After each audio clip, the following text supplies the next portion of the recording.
All right, in this box is a welder from. All right, let's go through what's in here. Let's take a quick look at everything.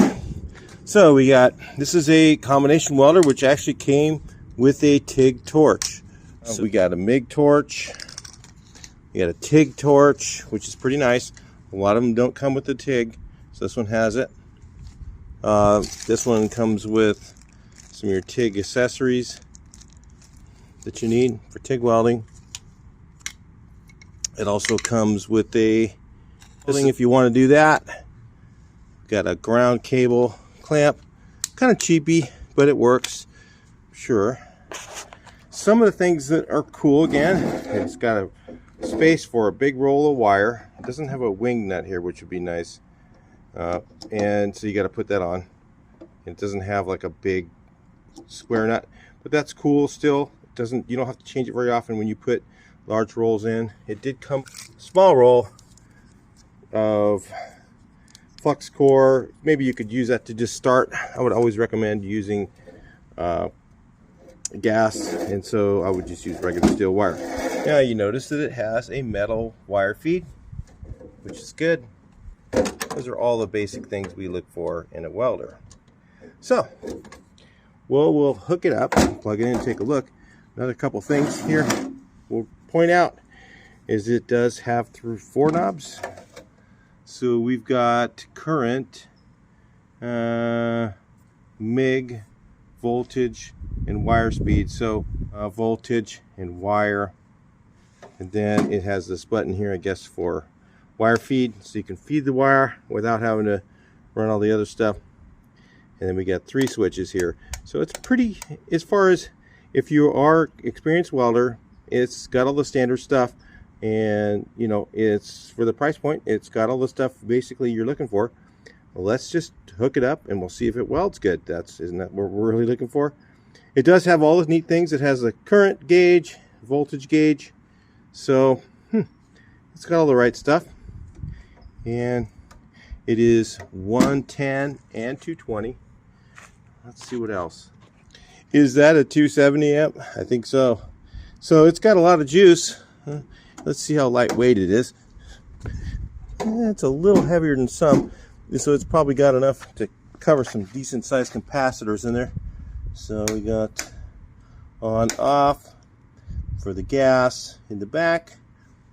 Pretty much everything you need. All right, we will hook it up. All right, so I was playing with the settings a little bit here on this welder, and I'll just tell you a little bit about how you do that. So I had this at 18 volts, and then I don't know what the current is. I guess that's wire speed. Let me see. Yeah. Anyway, wire speed was at 129, and or you know, you could be in there somewhere, even 141, probably be pretty close, but.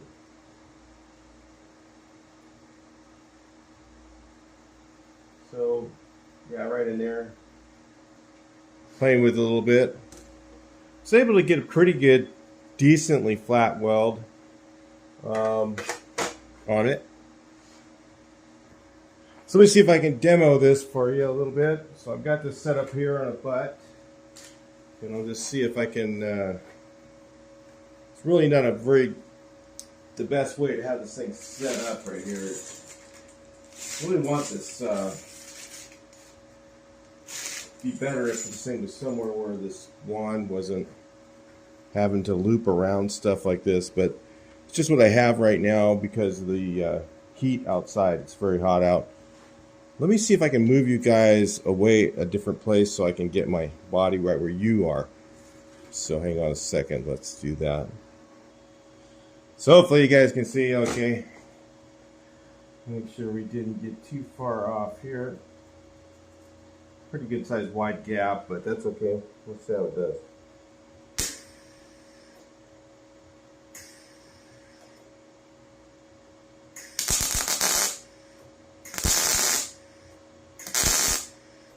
Let's weld up here a little bit.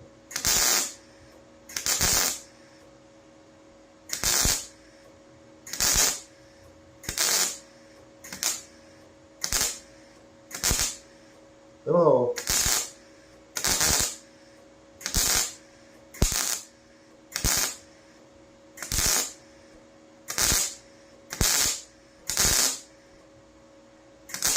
I really can't see very good. Much better if I had the door open. Let me clean that up a little bit and let's see if I got it. We'll take a look at it. I have no idea what it looks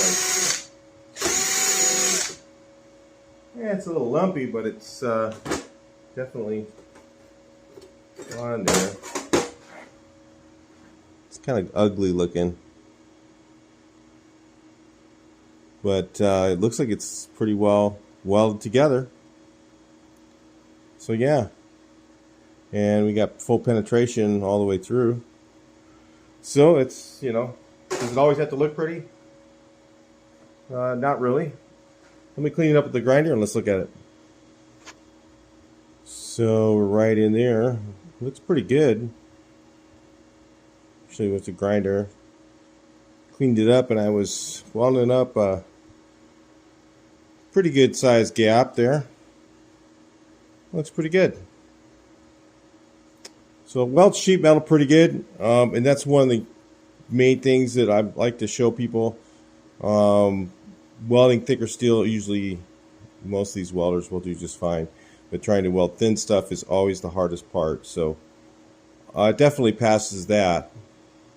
Now let's try some rusty steel. I'm just going to go ahead. I just kind of did a sample to see if it was in the ballpark of the settings. So I'll go ahead and use that portion of it again before I just kind of hit it on there. I think it's pretty close. I haven't dialed it in. I didn't sit there and play with the settings for 20 minutes or anything. I just turned the knobs once and then ran it. And that's where I had, and it seemed like it was pretty close. So let me just run a bead on there and to see if it welds right through that rust. What it looks like.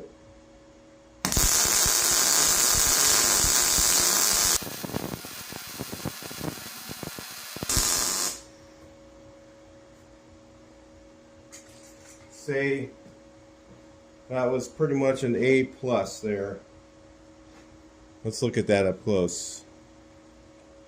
Take a nice look at that.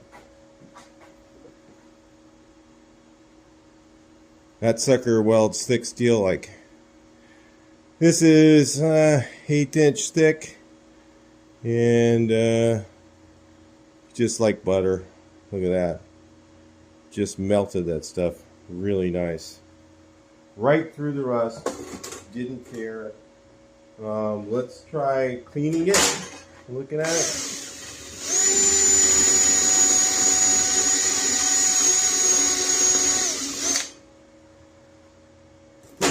Yeah, there's no pits in there, nothing. So yeah, it welds right through the rust good. So you know that it's a good welder if it does that. It's a good start. And remember, that is with 023 wire. So like some of the, like the Harbor Freight welder, if I put 023 wire in it, I probably wouldn't be able to weld that steel and melt it the way that that did. It wouldn't be looking that flat. It would kind of want to mound, or it just wouldn't weld very well to it. It just wouldn't work as well as this thing. This thing is ready to do some thicker steel for sure. So another thing we're going to test here is we're going to try welding 2 different thicknesses of steel, because that's always harder to do. So we're just going to weld this piece of angle iron to this piece of square tubing. Check that out. I'll leave the settings the same. Let's see if it doesn't burn through it.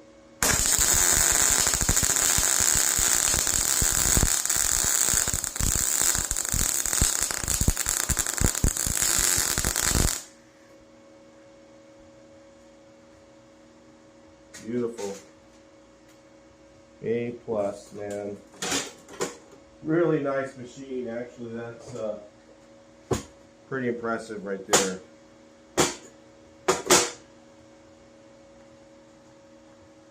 You can just hear that nice crackly sound like a normal welder does. And it just melted the 2 pieces of steel together. Pretty flat. I could have probably turned up the heat a little more or turned the wire speed down a little bit, but I think it's actually perfect. So yeah, how good is it on there? Yep, she's pretty good. So that's the running sound. It's pretty quiet. It's actually a decent, nice, quiet welder. I kind of like the quietness of it. The things that were kind of a little bit annoying is I did have a little trouble when I'll turn this thing off. It does run the fan for a second after you shut it off too, to kind of make sure that it cools everything off properly. And I had a little bit of trouble with putting this on. Okay, this thing, the way that these things are designed is kind of cheap. All right, and see how it's loose. You could actually put a stiffer spring on here, and I plan on doing that. I'm going to put a stiffer spring on here so that this doesn't walk around as much, because that could get annoying, and also that could probably make the wire want to stick. So that was kind of annoying there. The other thing I noticed is I had a little bit of difficulty getting the 0.08 to work on this. So I would recommend ordering a knurled, one of these, what are they called? Feed roller. I did get another regular smooth one, and it worked okay, but the one that came in the box, I had a little bit of trouble getting it to feed the wire. It kept on wanting to catch. But the thing here is manufactured and made pretty good, so that's good. It's just I had a little trouble with that. I'm not sure if it was me or if it was just the roller I got. Maybe it was just a little bit out of machining or whatever, but after I changed that, it seemed to work perfectly now. Having this knob here is kind of nice. This is the burn back, and what that is it gives you a little more wire right after you let off the trigger, and you can adjust it from 0 to 10 to compensate for, so that it won't burn back into the hole. So you don't always, I don't know if you ever had that happen. I don't usually have that happen, so I'm not sure. But that's kind of a nice thing to have. Remember, this is a TIG and stick welder, which is nice. So that's a big plus there. And the other thing that was a little bit annoying, again, is it did not come with the pressure regulator, but they're $25. So if when you ordered one of these, price that into it, figure another $25 for that. And you're also going to have to probably maybe get yourself a knurled wheel. Would be kind of nice to have, because it didn't come with it. Other than that, I see no issues really with the machine. I don't know how long it's going to last. It's of course made in China, but then again, look what you're paying. Compared to some of the others, some guys go, well, I just get a really good, expensive welder from some other company. Maybe they're 2 or 3 times as much money. So. And nothing lasts forever. Even those have issues. Most of them made in China as well. And they have, they're manufactured better sometimes, but you're also paying a lot more. So you kind of weigh that out, and, how long you're going to have it, that sort of thing. If it's something you're going to have temporarily, at least for sure, one of these is probably a much better deal. So, but these usually do pretty well. They last a little while. These China welders usually last pretty long. So I haven't had too many problems with the ones I've had. But, again, they are inverter welders. They're not like the old school ones. The inverters have a lot more electronics in them, and the electronics can fail. So that's all things to think about. But yeah, the wand and everything's pretty good. The grounding clamp's kind of a cheapie, but it works. All right, so I wanted to show you real quick how the TIG torch works on this thing. It's kind of cool because it does have one. You may end up using it once or twice, or maybe you're going to go out and buy a gas bottle to use it all the time. Just remember, when you're doing TIG welding, you need to have a argon bottle for that. And I don't really want to go and switch the bottle out. That's one of the pain in the butt things. I like to have a TIG welder just for TIG welding. But if it's the only welder you have and you needed some TIG welding done, you could actually get it done with this. So let me show you what it comes with. It comes with this here. And what it has is you connect. In fact, you could probably have another TIG, your argon bottle set aside, and then just use this, and you just hook up this little hose to the argon regulator. All right. And then versus trying to have to, having it turn on, the gas turn on automatically, what you do is you just turn this knob here. This is your this opens and closes your gas. So you set your pressure regulator to whatever it is, like 15. Okay, and then you go ahead and open this up, and then the gas will start flowing, and then you just take your tungsten when it's on here. I don't have one on here right now, and you just kind of dip it, touch the metal, and then you got your arc going, and you work it. So it does come with the torch, which a lot of them don't come with the torch. That's what I was going to show you. That I thought it was really cool that it does come with it, and it is, being the way it's made, it's kind of handy that if you did need to TIG weld something, like if you had some stainless steel or something like that and you wanted to do some welding on that, it won't do aluminum because it's not an AC machine, but it does have that feature, so that if you just had some stainless steel or something like that you wanted to weld, and you wanted it to be, you don't have to change the whole spool of wire to do it, you could actually do that as well. So that is a really nice thing to have, that it has that, and you don't have to buy anything. It comes with it. It also, again, has the arc welding tool, and this is your, you don't have any tungstens, of course you have to buy those, and this is all the setup for that. So you have your, I forget what these things are called here, you just use these things, put them on there. The cups, that's what they're, cups. Put your cups on there, and then you put your tungsten in there, and you got yourself a TIG welder as well. So it does have that feature, and that's what this additional knob here is for. It's for the TIG current. So yeah, it's kind of a nice little thing. It does have the TIG welding additional thing, and I thought that was kind of a nice little feature to add with the other things that you have with it. I don't know what else to tell you. It's just a basic welder. It's 270 amps, so I couldn't imagine turning this thing up all the way. So I was up halfway at 5, and it was just melting the daylights out of this 1/8-inch steel. It just melted into that just like nothing. Just buried itself in there.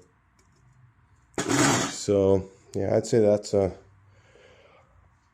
that's only on 110, and this thing has 110 and 220, another big plus. Over some of the cheaper welders, you're going to have just 110 only. This one's got 110 and 220, so it's going to have more juice. And running it on 220 might be better than even on the 110. I'm just plugged into 110. I plugged into my nice fat cord here. See how thick that cord is?